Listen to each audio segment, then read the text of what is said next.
I suppose you know why I'm calling, because with This is this. about the OIC, I think. Yes, yes. Yeah, please carry on. What is Yes. your question? So basically, I want to know the significance of this. I mean, and a little bit of Yes. background, if you can tell me. Yeah, sure. Everything will be clear. You can tape it or note it down, Yes, and I am. everything is on the I am record. recording it right now. Yeah, sure. This is a remarkable development Okay. and a great diplomatic triumph for India. Okay. Firstly, it corrects a serious wrong that was done to India. India was formally invited to the first summit of the OIC in Rabat in 1969, but due to the opposition from Pakistan, our delegation was abruptly denied entry into the conference and was finally evicted from the city itself. Oh. Our delegation at that time was led by Mr. Fakhruddin Ali Ahmad, who later on became the President of India. Oh, This was the lowest point in our diplomatic history and was a serious humiliation for the nation. That was 50 years ago. Right. Exactly 50 years ago. After that, there was no communication with the OIC, but from 1990, after Pakistan began the jihadi activity and violence in Jammu and Kashmir, right, it started using the platform of the OIC to abuse India. Violent attacks were launched in India against India in the shape of the resolutions of the OIC. Now these resolutions, and they attacked every aspect of Indian social fabric. They attacked our treatment of minorities. Whenever communal riots took place, they attacked India for not caring for the Muslim community.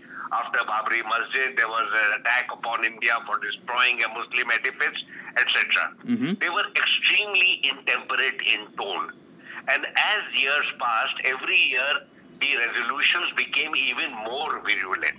Initially, this took India by surprise.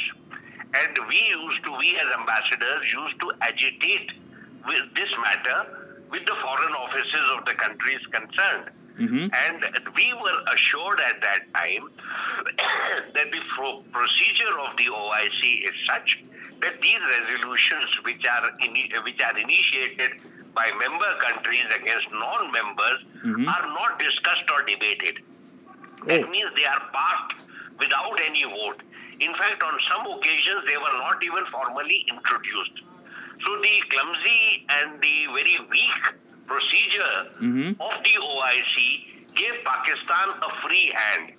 So a number of resolutions used to be passed without any discussion or debate. We used to meet a large number of member countries which are very close to us, and they would be embarrassed about these resolutions, and they would say that, look, we are just not able to stop them because OIC procedures don't allow that, but they do not reflect our point of view. For our point of view in regard to matters relating to India, you must see our official statements. The official statements that come from our foreign office and other government sources do not refer to the OIC resolutions. However, the OIC resolutions used to have a very negative impact on opinion in India. And certain sections of our country used to see these resolutions as the Muslim world ganging up on India against Pakistan, on behalf of Pakistan. So this was the way it continued. When Mr. Jaswant Singh became External Affairs Minister, he, after due reflection, realized that these resolutions are completely useless. He used the term, which I will quote to you. He said they are not worth the paper they are written on. And he then instructed that we should no longer respond to the resolutions, nor should ambassadors agitate this matter in the foreign offices concerned.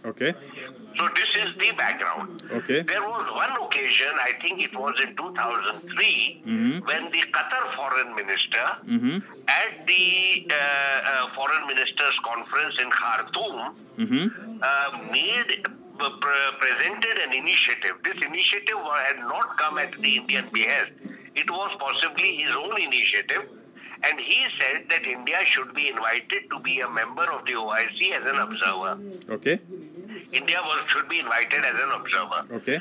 This came as a shock to Pakistan and to Saudi Arabia, and because the Qatar had not discussed this matter with them earlier, Right. it was decided that this matter should be first internally discussed before a formal invitation is sent to India. Okay. From that day till today, India has had no formal interaction with the OIC whatsoever.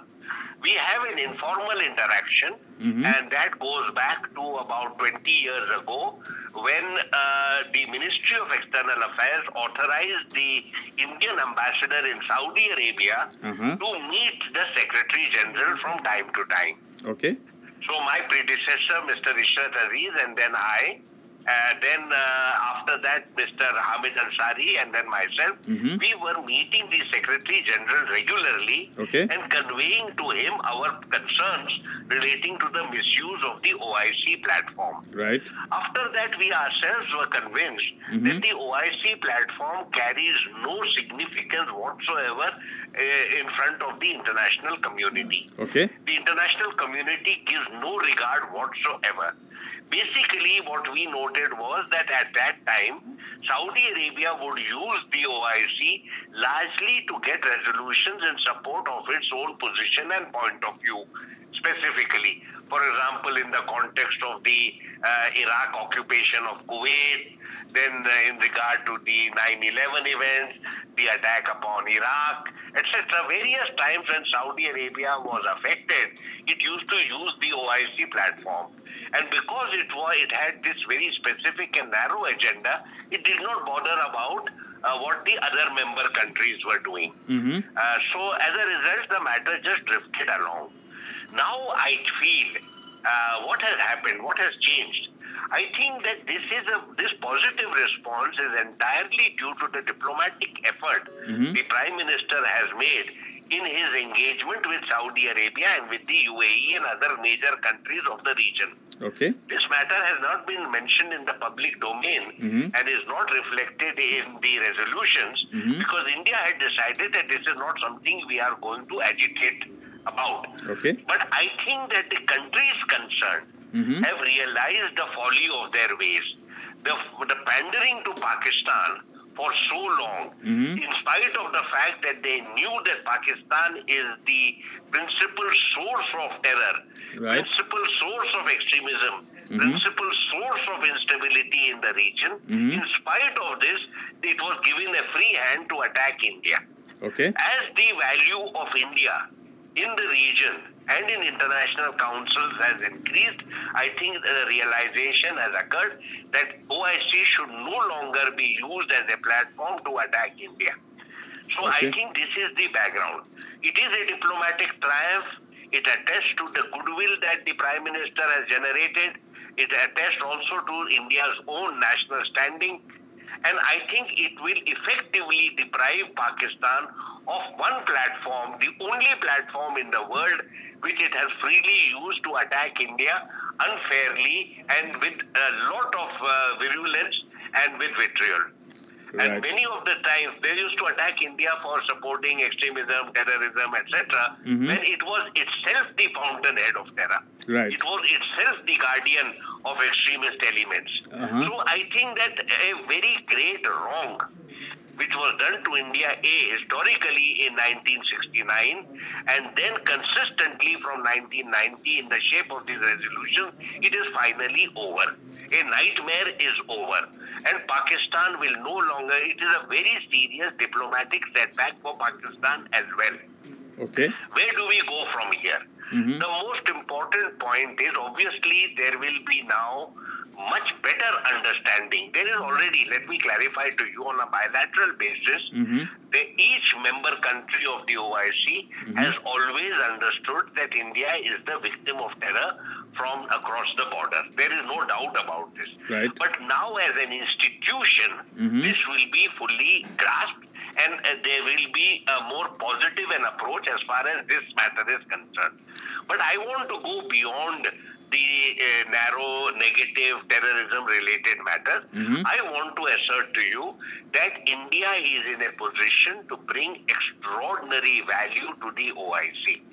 India's capacity and capabilities with regard to technology, with regard to economic achievement, with regard to the capacity of its human resources, with regard to its civilizational capacity and value, all of these will bring a new strength to the organization, and may I add, a new credibility to the organization as well.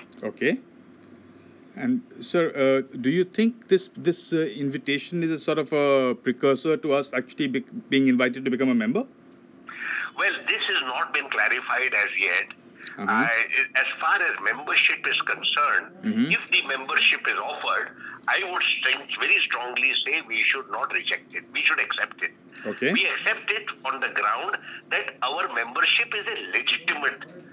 We legitimately qualify for membership. India is the second largest Muslim country in the world. It is also engaged very closely with Islam, the doctrine. Right from the beginning, Islam came to India within a few years of the death of the Prophet. We are also aware of certain stories that a certain ruler from from Calicut, converted to Islam because of the message that he had received. In fact, he was converted personally by Prophet Muhammad himself, and his grave is at Salala, the Chera ruler, the last Chera ruler of Calicut. Okay. So, and then after that, India has had a completely uninterrupted engagement with the Muslim world. And it has been a very positive connection as far as the nations are concerned. Right. And today, this has been, of course, I would say that this is uninterrupted, which means that we have had the links.